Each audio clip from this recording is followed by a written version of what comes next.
pukul 9 sampai pukul 11. Dan yang terdekat juga tuan-tuan di Parit Buntang ni, di Masjid Al-Halimi Bandar Baru tu, dekat sini, dekat saja. Itu pada hari Sabtu pada 9 hingga 11 juga. Dan hari Ahad tuan-tuan Ustaz Samad di Nibung Tebai Dewan JKK Simpang 3. Jadi tuan-tuan perempuan sekalian, luangkan masa pagi-pagi ni kita menuntut ilmu. Banyak masa kita tumpu untuk dunia, habis sedikit masa sebagai tumpu untuk benda-benda akhirat tuan-tuan. Masa sebab itu di antaranya tempat-tempat kuliah-kuliah yang diadakan. Hari Jumaat di Dewan JK Bagan Sama, hari Sabtu di Masjid Al-Himi Bandar Baru, dan hari Ahad di Dewan JK Simpang 3. Luangkan sedikit masa tuan-tuan. Sebab tuan-tuan sekalian, jadi untuk kepada pengurusan kuliah-kuliah agama ni tuan-tuan, maka kita memerlukan kepada dana. Jadi ada tabung-tabung yang disediakan tuan-tuan. Ambillah sedikit masa untuk ambil sumbang sedikit untuk pengurusan, untuk kita bayar guru, untuk kita sewa dewan dan sebagainya, insya-Allah. Tuan-tuan. Baik, insya-Allah kita masuk kepada pusingan kita yang kedua. Saya nak patah balik kepada yang berbahagia Ustaz Abdullah Din. Jadi begini, soalannya tuan-tuan, bagaimanakah cabaran-cabaran yang dihadapi oleh anak-anak muda sekarang ni, sampai mereka sendiri pun dah tak faham macam manakah kaedah Islam yang sebetulnya, bagaimanakah cara nak tuan-tuan. Dia kata kita bukan tak mau main program macam ni Ustaz, dia kata program agama-agama ni pasal mereka semua pakai kepiah. Saya ni jenis rambut panjang gitu, seluar jeans saya pakai, sampai jeans pun tak ada seluar, malu pakai seluar jeans belakang. Rambut panjang, abang dia pakai simpan rambut panjang ni pasal apa? Dia kata rock. Oh, rock. Abang dia bukan rock, tu sunnah tu. Sunnah lagu mana? Dia kata, subhanallah, Nabi pun belah rambut panjang, para sahabat belah rambut panjang. Dulu nak pergi perang, para sahabat tuan-tuan dendang rambut, insya-Allah Rabbi, dendang rambut repi, nak pergi perang saya nak tunjuk kedebel, tunjuk kemas. Subhanallah, kita kalau dendang rambut duk pandai bersih, tak ada. Tuan-tuan sekalian muslim mata, cabaran-cabaran yang dihadapi oleh anak-anak muda pada semasa sekarang ni tuan-tuan, sehingga mereka tak boleh nak kenal pastilah bagaimanakah Islam yang sebenar. Dia merujuk kepada internet, merujuk kepada Salih Muhammad komputer, internet dan sebagainya, tanpa merujuk kepada ilmu-ilmuan agama untuk dapat Islam yang sebenar. Jadi saya nak tanya kepada soalan ini, bagaimanakah cabaran realiti sekarang ini, cabaran-cabaran dihadapi oleh anak-anak muda, dan bagaimanakah cara untuk mereka menangani permasalahan tersebut. Saya persilakan yang bahagia Ustaz Abdullah untuk memberikan sedikit maklumat kepada kita, insya-Allah. Persilakan. Terima kasih kepada pengurusi majlis kita, tuan-tuan, perempuan yang dirahmati Allah Subhanahu wa taala. Saya sebelum jawab soalan ini tuan-tuan, tahun ni kalau kira tahun Masihi, masuk isu ni, kalau kira tahun umur saya dah masuk 39 tahun. Tapi kalau kira tahun hijrah, saya dah cukup umur 40 pada 10 hari bulan Muharram yang lepas ni, hari Ashura. Hari itu hari lahir saya. Jadi sempena dengan tu tuan-tuan, saya nak sebut dululah, dalam ada sebuah hadis, ada satu bab dalam kitab Riyadhus Salihin yang boleh barangkali saya bacakan sedikit pada malam ni untuk kita ambil pengajaran. Sebenarnya kita nak sambut tahun baru ni esok ni tuan-tuan, ada satu bab yang berbunyi bab al-hathu 'ala al-izdiyad min al-khairi fi awakhir al-umr. Bab yang Al-Imam An-Nawawi rahimahullahu ta'ala bagi nama bab galakkan supaya kita memperbanyakkan amalan-amalan kebaikan fi awakhiril umur, pada hujung-hujung hayat kita ni. Jadi dalam bab ni tuan-tuan, Imam Nawawi rahimahullahu ta'ala mula dengan ayat Quran. Kalau kita baca Riyadhus Salihin tuan-tuan, manhaj Imam Nawawi ni tiap-tiap bab dia mesti mula dengan beberapa petikan ayat Quran dulu, 2 ke 3 ke, kemudian baru dia bawa hadis 1, 2, 3, kadang-kadang panjang, kadang-kadang pendek saja hadis-hadis yang dibawa tersebut. Jadi dalam bab ni tuan-tuan, Imam Nawawi rahimahullahu ta'ala bawa sepotong ayat Quran dalam surah Fatir, ayat yang ke-37 yang berbunyi a'udzubillahi minasyaitonir rajim awalam nu'ammirkum ma yatadhakkaru fihi man tadhakkara wa ja'akumun nadhir. Sadaqallahul azim. Ayat ni Allah Ta'ala nak cerita isu ni. Di hari akhirat kelak, Allah Subhanahu wa Ta'ala akan persoalkan kita. Sebab kita bila pergi hari akhirat, kita akan cuba bagi alasan. Kita akan khatiaklah bagi alasan tu, alasan ni untuk nak menyelamatkan diri kita daripada siksaan Allah Subhanahu wa Ta'ala.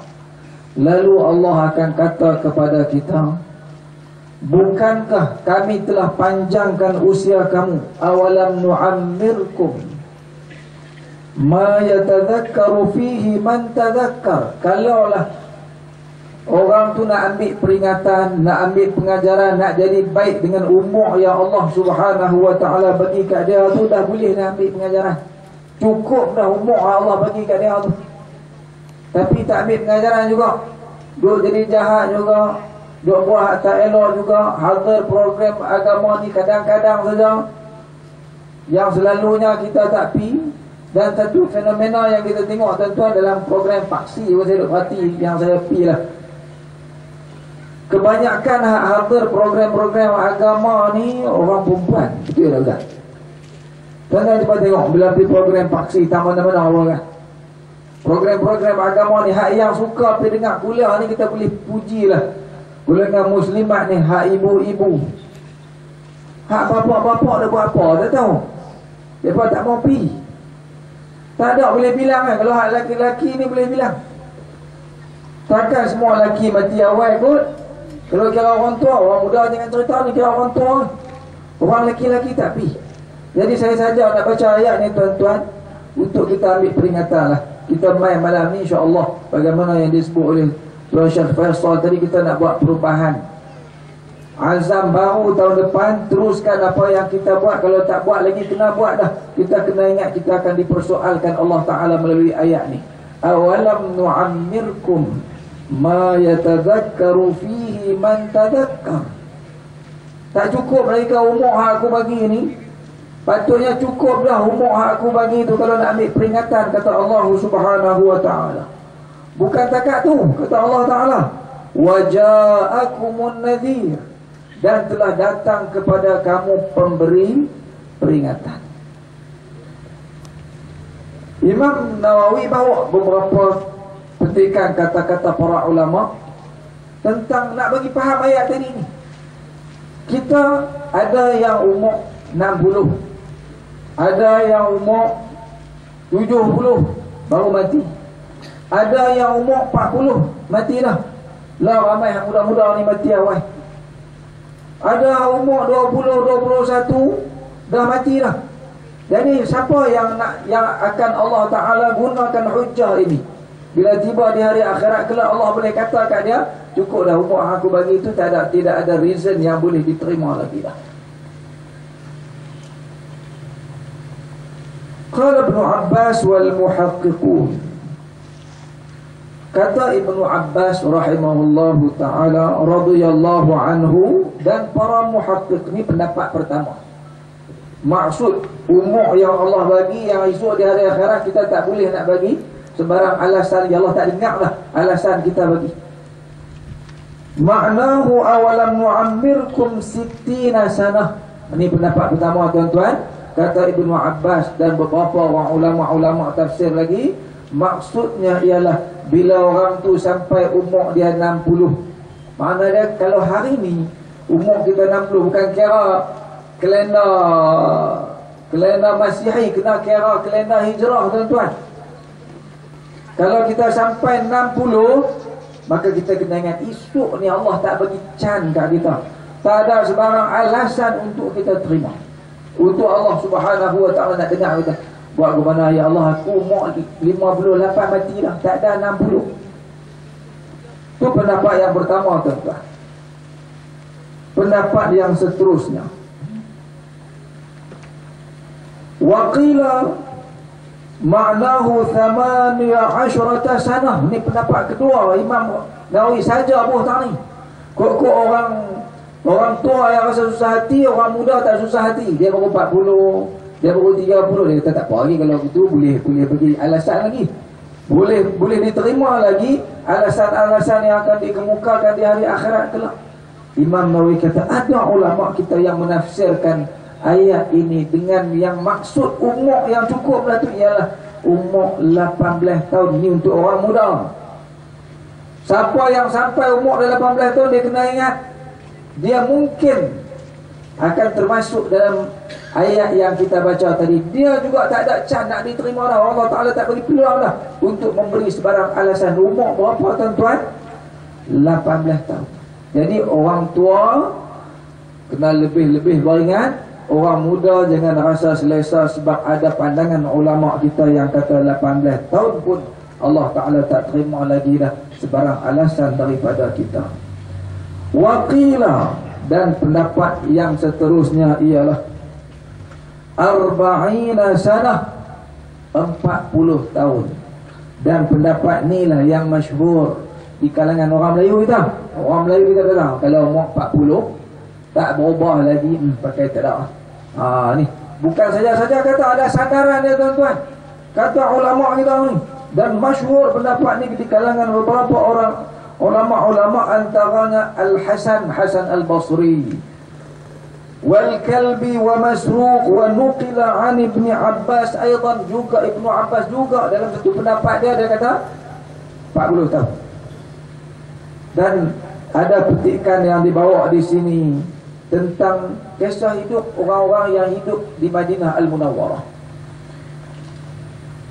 Inna ahlal madinati kanu idza balagha ahaduhum 40 sanah tafarragha lil ibadah. Penduduk Madinah ni dia ada keistimewaan dia sebab dia bergaul dengan Nabi SAW. Bumi tu bumi Nabi hidup sejak Nabi hijrah dan Nabi wafat di bumi Madinah. Mereka ni bila sampai saja siapa-siapa di kalangan mereka dia cecah umur 40, maka mereka akan tafarragha lil ibadah. Tafarrugh ni makna dia mereka kira buat ibadat ni menjadi prioriti dalam hidup dia. Dia tak sibuk lah dengan benda-benda lain. Kita kena peringatlah, kadang-kadang umur 40 tu baru nak berkenal dengan MLM. Jual gelang api ni bagi bang. Pasal nak masuk nak nega tak kira haram dan halal dah. Waktu tu baru nak mula ni dah kena ingat ni. Pengajaran yang kita kena ambil daripada hadis ini, daripada ayat Al-Quran yang kita baca pada malam ni, dan juga yang kita dengar tafsiran para ulama-ulama kita. Penduduk Madinah bila sampai umur 40 dia tak cara dah benda lain. Benda lain tu buat agak sikit-sikit.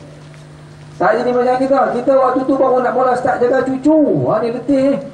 Orang anak-anak kita dah hantar cucu main sekolah kita belah.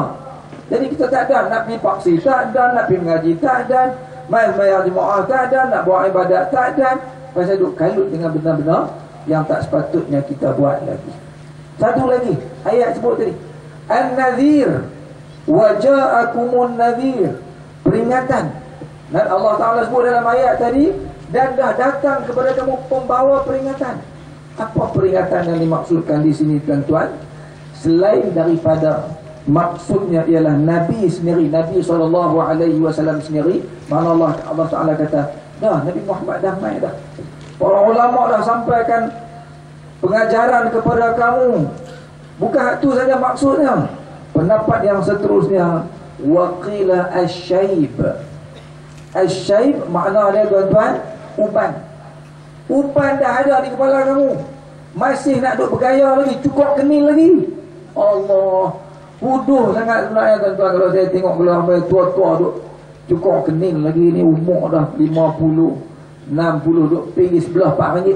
RM4 dia pergi tanya kedai tu kan, RM4 sebelah cukup ni, pergi cukup lagi walaupun umur dah tua. Orang muda boleh buat ke? Orang muda pun tak boleh buat. Hukumnya adalah diharamkan dalam agama Islam, agama kita ni tuan-tuan. Saya nak balik kepada apa yang ditanya oleh gurusi kita tadi tuan-tuan, tentang cabaran yang dihadapi oleh generasi muda. Hari ini bukan takat generasi muda, generasi tua pun turut menghadapi cabaran ini tuan-tuan. Yang pertama sekali, hedonisme ni yang kita duk sebut hiburan. TV yang ada hari ni tuan-tuan, kalau kita pergi rumah, siapa-siapa pun lah kita pilih, payah nak jumpa tak ada menentang TV ni tuan-tuan. Semua rumah ada. Bahkan setengah orang bukan takat sebiji. Dulu-dulu ni kalau ada sebiji tu pun kemas dah.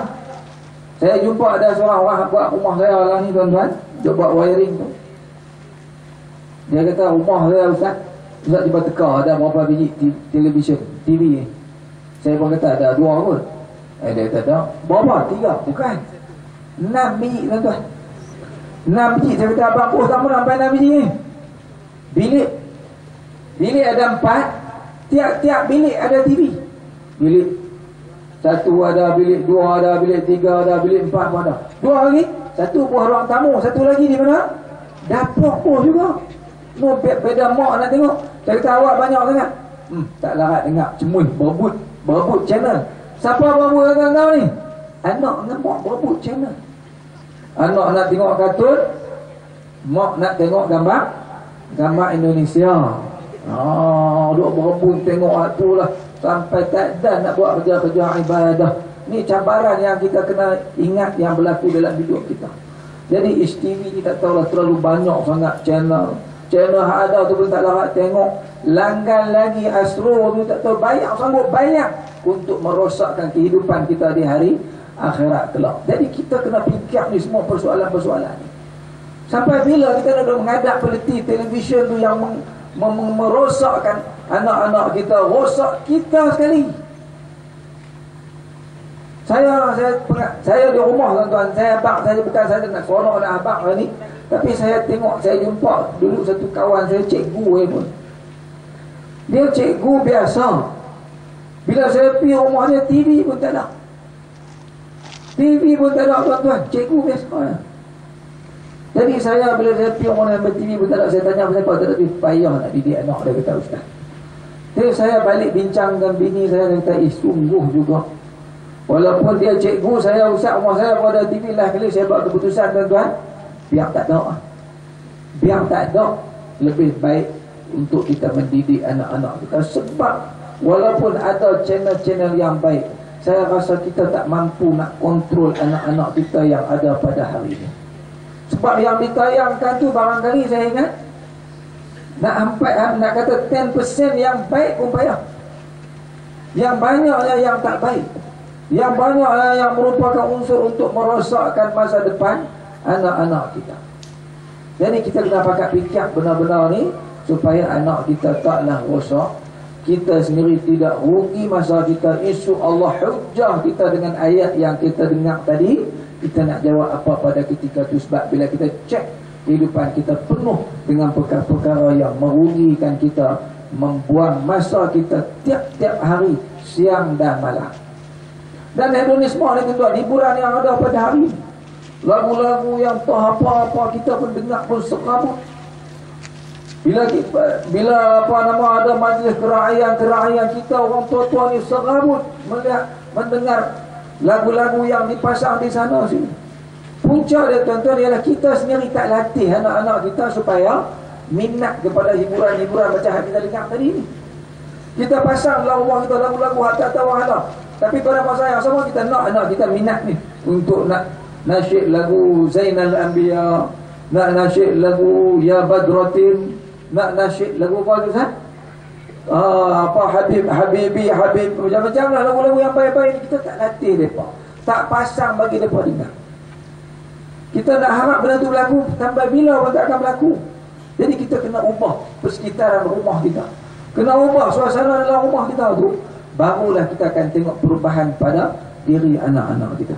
Budak-budak ni tuan-tuan, saya ada anak di rumah, tuan-tuan pun ada anak di rumah. Saya di rumah saya tak pernah pasang lagu tak elok tuan-tuan. Saya pasang lagu-lagu nasyid ni, walaupun setengah orang tak minat, mana pasang cari lagu-lagu yang sedap-sedap ni.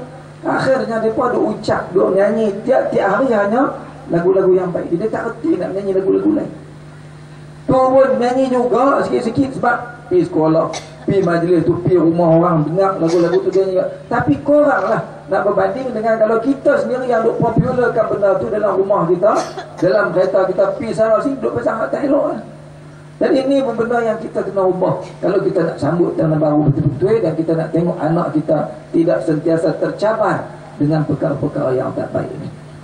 Yang seterusnya tuan-tuan yang saya nak sebut tentang cabaran tuan-tuan ialah tentang ancaman ataupun cabaran yang berkaitan dengan akidah.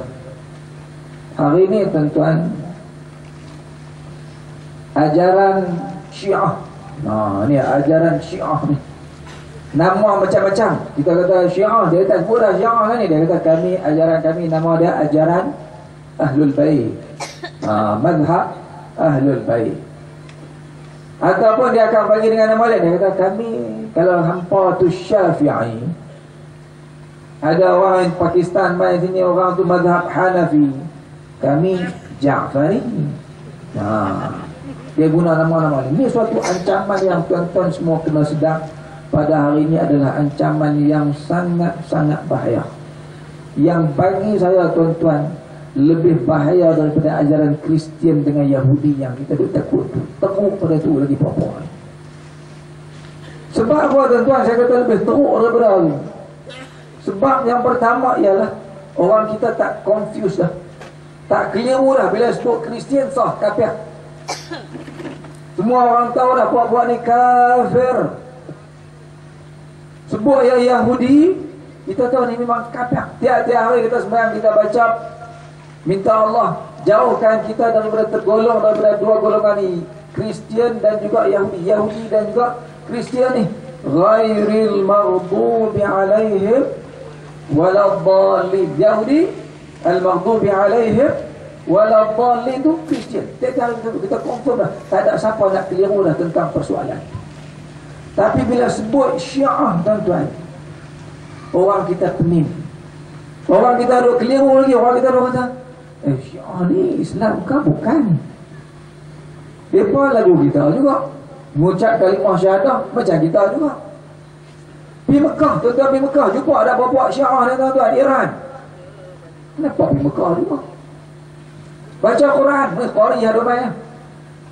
Bila tilawah antara bangsa, kita tengok Qari yang main tu, hak Qari daripada Iran tu, bacaan dia lebih baik daripada Qari hak main daripada Malaysia kan? Jadi orang ramai keliru tentang Syiah. Jadi saya nak maklumlah kepada tuan-tuan semua, majlis fatwa kita sama ada di peringkat kebangsaan ataupun negeri, Kedah, termasuklah Perak, Pulau Pinang, wilayah persekutuan dan beberapa buah negeri lagi, para ulama-ulama kita telah mengeluarkan fatwa sekitar tahun 96, 97, 98 bahawa ajaran Syiah ni adalah ajaran yang sesat dan menyesatkan. Kena tahu ni, supaya orang tak keliru lagi. Dan kekeliruan ni tuan-tuan, kadang-kadang bukan berlaku di kalangan orang awam ya, kadang-kadang di kalangan ilmuwan Islam pun duk keliru ni. Dia kata, baru ni tuan-tuan di majlis fatwa negeri Kedah ada satu soalan sampai. Salah satu isi soalan tu, panjang soalan tu, salah satu yang dia nak ialah, adakah harus kita memakan sembelihan orang-orang Syiah? Jabatan Mufti tak berani keluar fatwa. Tak berani nak keluar fatwa, nak kata halal ke haram tu. Sebab zahir dia nampak buat-buat ni bukan tekan Islam, nampak baik pada kita ni. Tengok Ahmadinejad, tengok dulu Khomeini, salam tak dengan wanita. Pemimpin kita di negara kita salam tak dengan wanita? Salam. Peluk lagi pula, tak tekan salam kan? Tapi Ahmadinejad tak salam. Jadi orang tengok, Islam dia bagus. Tuan-tuan tak usah duduk apa nama? Duduk hebat dengan dia tak salam wanita lah. Tuan-tuan tanya Tuan Syekh kita duduk sebelah ni pun cukup lah. Tuan Syekh kita pun tak salam. Saya minggu lepas saya pergi ke pergi berjumpa dengan pegawai agama Istana Negara, Ustaz Abdul Aziz bin Kuala, saya tak ingat. Dia ni bekas pengarah JAKIM dulu, saya baik dengan dia. Saya pergi ziarah dia di sana, di rumah dia, belah dengan Istana Negara hak lama. Di rumah dia cerita kat saya satu pengalaman dia. Masa dia mula-mula nak jadi pegawai agama istana menggantikan Datuk Abu Hasan bin Al-Hafidh. Dalam apa nama, dia sembang-sembang, dia cerita pengalaman dia kata, Ana dia kata, Ustaz, 3 hari lepas Ana lapor diri sebagai pegawai agama istana, ada majlis rasmi yang melibatkan yang di Pertuan Agong Taupan. Jadi dia kata, hak benar yang Ana malam tu nak lena tak boleh, ialah nak salam tak dengan Pemaisuri Agung. Boleh saya sebut orang malam ni sikit-sikit nak cerita pengalaman ni, supaya kita tak duk kagum dengan Mandi Nejat tu. Dia kata dia tak boleh lena malam tu. Sebab macam mana ni, kita bolehlah sembang ustaz-ustaz ceramah ke masjid ni, kita bolehlah sembang sama-sama kita dengan pupu kita dengan kawan-kawan kita. Ni dengan siapa tuan-tuan? Nombor 1 negara. Nak salam tak? Mereka salam tak? Dia pertama bagi kecil hati dan mereka tak faham soal ni. Dia kata, anak pikap tak sudah lah kali nekat, insyaAllah. Kalau aku salam esok, maknanya sebab bila-bila aku kena salam lah. Bukan salam jadi, bila-bila tak boleh nak berhenti lah. Dia kata, nekat, insyaAllah esok tak salam. Dan bila dia buat, dia kata, Alhamdulillah, bukan payah pun, dia kata. Bila tak salam yang sekali, sampai hari ni, Alhamdulillah, termasuklah bila tukar yang di Pertuan Agong yang baru pun Sultan Kedah, Pemaisuri Agong faham dah bahawa ulama kita ni tuan-tuan, pegawai agama istana kita ni tak salam dengan wanita. Ni tuan-tuan ni. Jadi tu selalu kagum dengan dia seorang lah. Ramai orang lain yang tak salam. Mereka tu tak salam dengan wanita, tapi bila mereka muta'ah bukan tekat tak pegang tangan, habis langkai rabah habis. Dia duk kagum tu. Tuan-tuan kena tahu, mereka ada ajaran yang membenarkan untuk kahwin secara kontrak ni, dia panggil nikah muta'ah. Nikah muta'ah ni pahala besar. Hal tu pegang habis. Pegang dapat pahala ni. Mandi pahala tu pahala ni. Hal tu bukan masa kita nak kata panjang lah. Tapi saya nak beritahu tuan-tuan, jangan keliru tentang persoalan ni, sebab ulama-ulama kita telah menjelaskan tentang kesesatan golongan Syiah yang ada di negara kita dan juga yang duduk di mana-mana negara Islam pada hari ini tuan-tuan. Khususnya Syiah Imamiyah Ithna Asyariyah yang duduk di Malaysia ni, yang hantar memorandum tahun lepas ni ialah Syiah Imam 12. Bahkan tuan-tuan, saya nak beritahu tuan-tuan, bukan ulama di Malaysia saja yang telah mengeluarkan fatwa tentang kesesatan mereka ni tuan-tuan.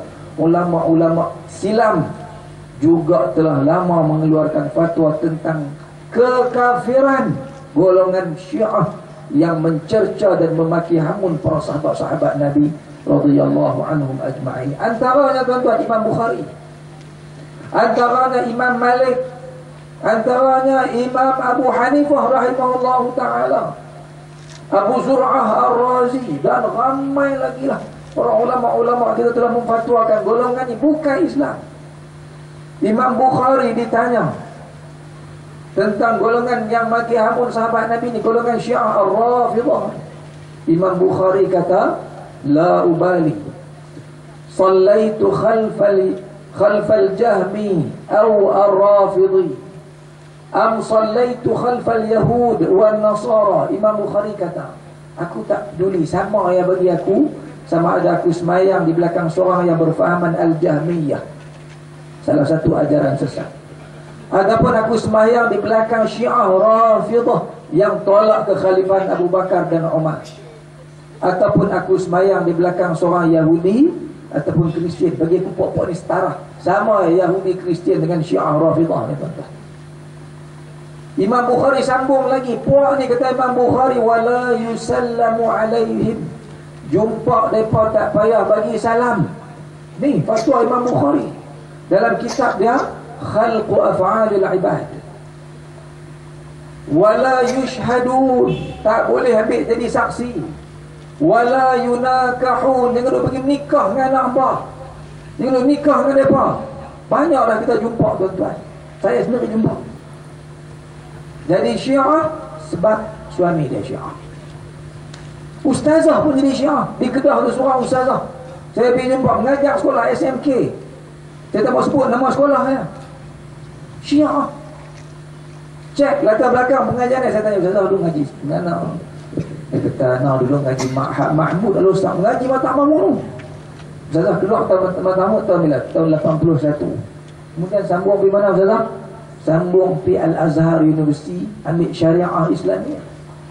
Tapi balik mai sini kerana menikah dengan seorang pengarah, lah di pengarah satu jabatan kerajaan di negeri Kedah Darul Aman, tak mau sebut nama jabatan tu, pengarah. Suami dia tu Syiah, maka dia boleh ikut suami dia jadi Syiah juga, tuan-tuan. Bila saya tanya beberapa soalan pada dia, dia berkata dia dalam kelas, dia ajak cara ambil wuduk dalam kelas tu, ajak macam Syiah ambil wuduk, bukan macam kita ambil wuduk lagi dah. Ustazah ajak basuh kaki ke? Sapu kaki Ustaz. Oh, dia kata sapu, basuh tu tak betul. Pasal apa tak betul? Dia kata sebenarnya, dia kata ayat Quran yang ada dalam Quran dalam surah Al-Ma'idah, kalau tak salah saya, berkenaan dengan wudu, wamsahu biru'usikum wa arjulakum. Kita dah baca, tuan-tuan. Dia kata salah baca lagu tu. Hak betulnya ialah baca wamsahu biru'usikum wa arjulikum. Dia kata kena atas tang tu. Dia tak kira dah qiraat baca kalau guna, dia tak kira dah. Dia kata hak baca Ahlus Sunnah wal Jamaah, qiraat yang masyhur yang macam kita dah baca tu, hak tu salah, dia kata tak betul. Ajak saya lagi pula mayang tarawih sebenarnya kata Ustaz tu. Dulu saya tak tahu saya pun mayang tak tarawih. Lah barulah saya tahu rupanya mayang tarawih ni tak ada. Ni ustazah ni. Lepas tu aku pernah Ustaz, semayang tarawih ni kena mayang di rumah seorang-seorang. Pak Umar buat tu tak betul. Sebab orang mula mayang jamaah, mayang tarawih ni ialah Sayyidina Umar. Dia ambil Ubay untuk jadi imam, baca mayang 20 rakaat. Dia kata tak betul. Yang betulnya kena semayang seorang-seorang di rumah. Lafaz niat dia apa? Gulai dia kata bukan. Lagu kita kata usalli sunnat tarawih tu. Tu lagu mana Ustazah? Dia kata lagu ni. Usalli sunnata syahri Ramadan raka'ataini lillahi ta'ala. Saya ulang kali kok nak tuan-tuan nak hafal boleh lah ni.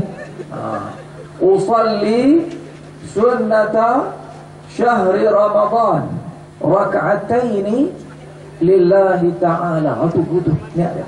Saja aku sembahyang bulan Ramadan 2 rakaat kerana Allah Subhanahu wa ta'ala. Sembahyang seorang-seorang. Tu saya tahu sembahyang seorang. Dia kata berapa rakaat kita sembahyang saja?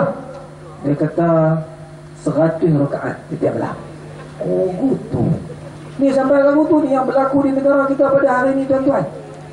Bukan saya dengar cerita ambil YouTube, internet. Dia saya kata tak, dengar sendiri dengan telinga orang. Ustazah mengajak dalam kelas lagu tu. Bila kita adukan benda ni kepada jabatan pelajaran kata kita nak buat apa ke mereka ni. Kita tak ada kuasa. Jumpa polis pun kata kami tak ada kuasa. Jumpa mufti pun kata kami ni debat mufti Kedah ni ada 19 orang Ustaz. Dia lah ada 19 orang, tak cukup 20. Tak boleh ambil tindakan. Lepas tu siapa dia buat? Kita nak dia bertanggung agama Ustaz. Tak siapa seorang kena tangkap. Tapi tak ada siapa nak buat benda ni. Jadi tuan-tuan saya bukanlah nak menyalahkan puak nombor. Dah. Tapi kita semua kena sedar dulu yang pertama, bahawa ini adalah ancaman yang sangat bahaya untuk negara kita pada hari ini, tuan-tuan. Jangan buat main-main persoalan. Dalam lebih kurang 3 minggu dah kot. 3 minggu dah lebih kurang daripada tarikh hari ini, saya jumpa seorang pelajar di UUM, Universiti Utara Malaysia. Syekh Marwazi, timbalan mufti minta saya Ustaz, entah pisah anak kalut hari ni, entah pergi jumpa budak ni Ustaz. Dia kata Syiah. Saya pun pergilah ke sana buat pertemuan dengan seorang pelajar. Orang mana tuan-tuan? Orang Perak. Orang Meri kena, bukan orang Kedah, tapi orang Perak. Tapi bukan orang Pahai Butang ni lah. Orang Batu Gajah. Nama saya tak boleh sebut lah. Pelajar tahun akhir fakulti apa ni, dia mengaji pentadbiran logistik. Pula ni dia penjembat ni pakai bagus, pakai tudung labuh, pakai pula tu apa benda yang pakai kalau hitam, dia kata nampak ni tangan-tangan ni bagus tau tu. Saya kata bagus perempuan ni. Bila saya sembang dengan saya masuk dalam bilik, saya ada kawan dia, teman seorang lah, masuk dalam bilik tu, saya pun tanya dia, betul ke Saya nak tanya, kata nanti dah jadi Syiah. Dia kata semua saya masuk Syiah ni Ustaz lebih kurang 7 bulan lah, bulan Mac ke bulan April betulah saya masuk Syiah. Tinggal ajaran Ahlus Sunnah wal Jamaah. Itu bila saya tanya dia, tanya okey lah, tak apalah kalau nanti masuk Syiah. Semua saya nak tanya lah, apa benda yang menarik dalam ajaran Syiah ni yang menyebabkan nanti pilih mana masuk Syiah ni kita kenal tak mana ajaran Ahlus Sunnah wal Jamaah yang kita ada ni. Dia kata sebenarnya Ustaz sama ya, tak ada lah beza banyak sangat antara Ahlus Sunnah dengan Syiah ni, lebih kurang ya. Cuma orang kita ni dia tak faham.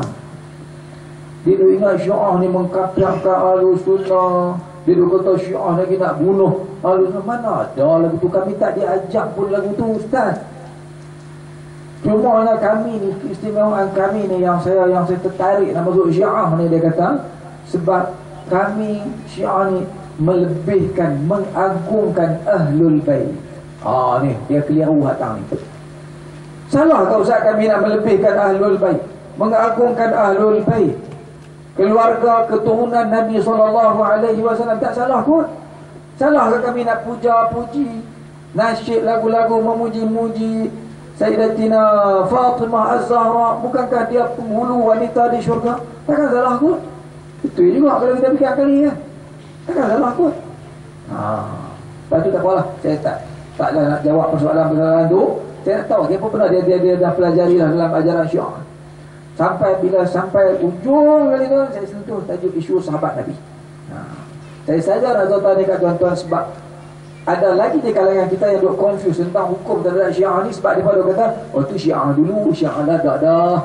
Syiah ada di Malaysia ni bukan lagu Syiah Imam Bukhari fatwa tu, bukan lagu Imam Malik kata kafir tu, bukan lagu Imam Abu Zur'ah kata zindiq tu, bukanlah. Depa hak ada di Malaysia ni lagu lain. Depa cuma agungkan Ahlul Bait, depa tak kafir sahabat. Ni ada lagi orang kita ada berpahaman lagu tu. Jadi bila saya tanya orang ni tentang sahabat, tuan-tuan, saya tanya dia, okey, bab sahabat Nabi ni isu yang paling serius, pertentangan antara Ahlus Sunnah wal Jamaah. Betul lah nanti? Dia tak betul lah, sikit-sikit lah, bukan tak ada banyak pun, dia kata sikit-sikit lah. Okey, Syiah kata Abu Bakar kafir. Nanti macam mana pandangan nanti setelah mengaji Syiah 7 bulan ni kan, duk pergi ke hauzah-hauzah dia, duk pergi mengaji sana sini, kuliah-kuliah Syiah ni kan. Dia tak jawab, tapi dia angguk. Nanti setuju tak saya tanya dia, nanti setuju tak Syiah apa nama Abu Bakar tu kafir? Dia angguk pula, tuan-tuan. Lepas tu saya tanya Umar pun kafir juga. Osman pun kafir juga. Tu jawapannya, saya dengar ni tuan-tuan ni. Saya kata, pasal apa yang sampai nanti sanggup kata sahabat-sahabat ni kafir? Sebab mereka tolak khalifah yang nak dilantik oleh Rasulullah Sayyidina Ali tu, mereka jadi kafir. Allah sebutlah golongan ni bukan kafir, sesat. Wa man ya'sillaha wa rasulahu faqad dhalla dhalalan mubina wa qad dhalla dhalalan ba'ida. Dia baca ayat tu saya lagi. Siapa-siapa yang derhaka kepada perintah Allah dan Rasul, maka golongan ni, mereka ni akan jadi sesat dengan sesat-sesatnya. Ni hak ada hari ni, tuan-tuan. Jadi ni cabaran yang sangat besar lah, yang saya harap tuan-tuan kena ambil berat.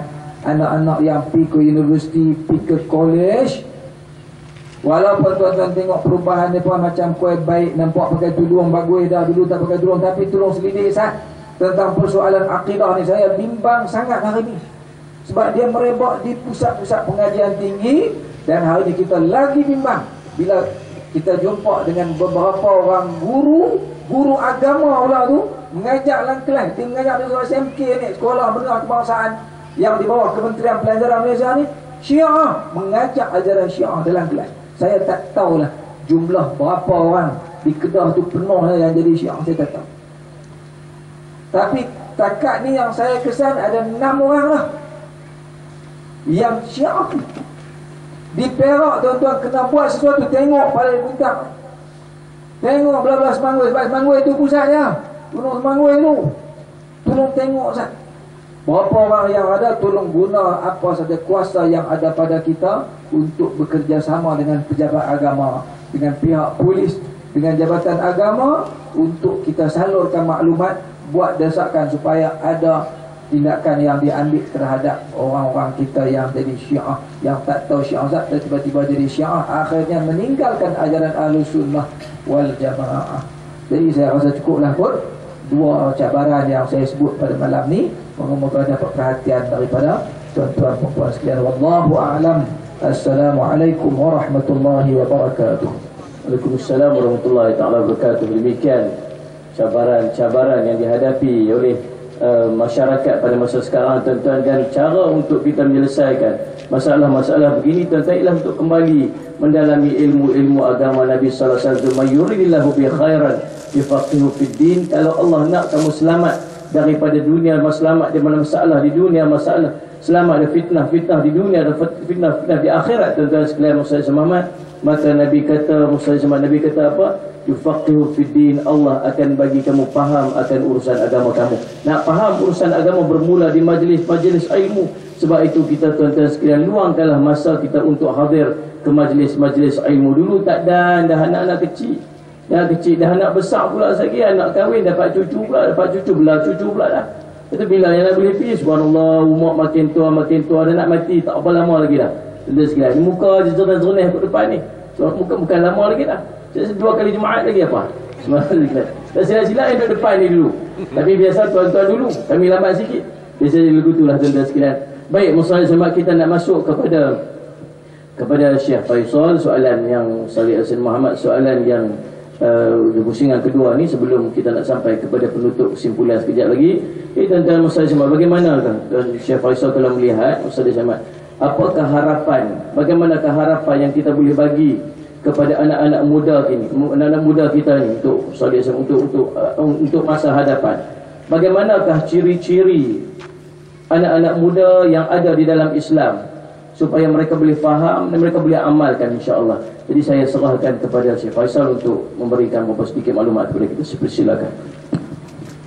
Terima kasih tuan-tuan dan puan-puan. Kita ada lagi 20 minit dah countdown. Saya tak ada nak kawan bilik gerak, tak ada sampai.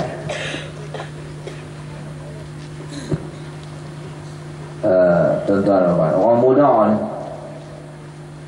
dalam hidup dia ada tempoh. Dia ada tempoh umur muda. Ibnu Qayyim kata orang muda ni umur dia dekat 35. Dekat 35 saja. Tapi umur di mata lantuan tu orang tak punya orang muda. Jadi menurut Ibnu Qayyim, orang muda ni permulaannya bila dia balik sampai umur 35. Makna dia apa? Makna dia umur muda dia 20 tahun. 20 tahun. Ni siapa yang lebih daripada 35 tahun, bermakna usia mudanya telah berlalu. Telah berlalu. Menurut kebanyakan pahaman orang lama, umur muda tu sampai 40. Sampai 40. Belah-belah tu orang panggil remaja, tapi kalau muda je lah. Sampai umur 40 dikata muda. Bermakna kalau sampai umur 40, orang tu dia jadi muda. Kalau umur dia 41, dia telah menjadi muda selama 25 tahun daripada dia balik. Ibnu Qayyim ni 20 tahun. 20 tahun, tuan-tuan, bukan satu tempoh yang singkat.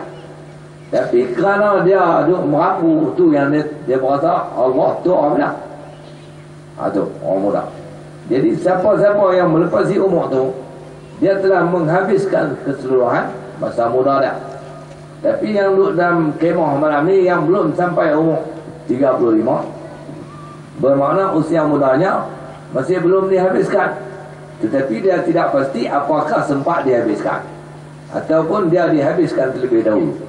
Mati ada maksud tak? Maka orang muda ni dia ada keistimewaan yang tidak ada pada orang tua. Ni tuan-tuan kena ingat ni, kita yang dah tua ni sedap, keistimewaan itu telah tiada lagi. Di antara keistimewaan yang Allah Ta'ala bagi pada orang muda ialah kekuatan. ialah kekuatan. Dia kuat. Dia tak sama dengan orang tua. Apa kekuatan yang ada pada orang muda? Nombor satu, kekuatan fizikal. Orang muda suruh dia berpenumbuk, tunggah lain. Cuba suruh pak dia berpenumbuk. Ya. Kalau dia tumbuk pun tak sepadu tumbukkan orang muda. Kuat tu. Yang kata orang muda, main bola.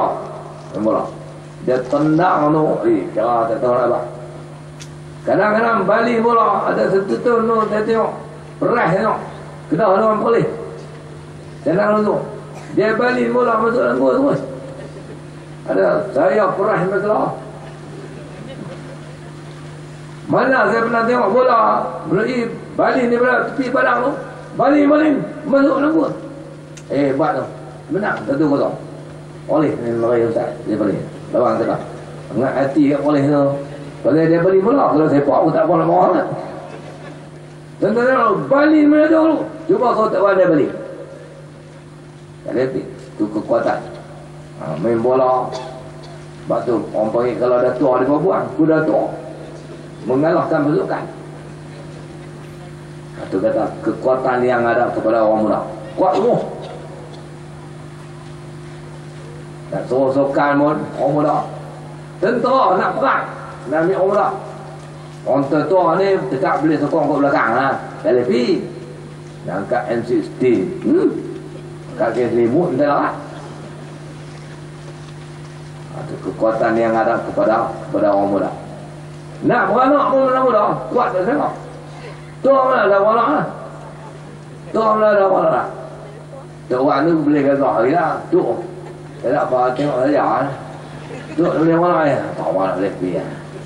Awak yang tak beranak lah. Menopause. Sebab tu tak orang menikah muda.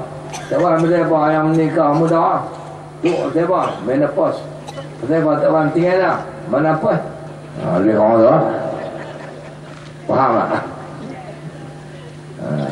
Kekuatan fizikal. Kekuatan fizikal ni anak muda kalau dia guna dengan yang baik, bagus ya. Bagus.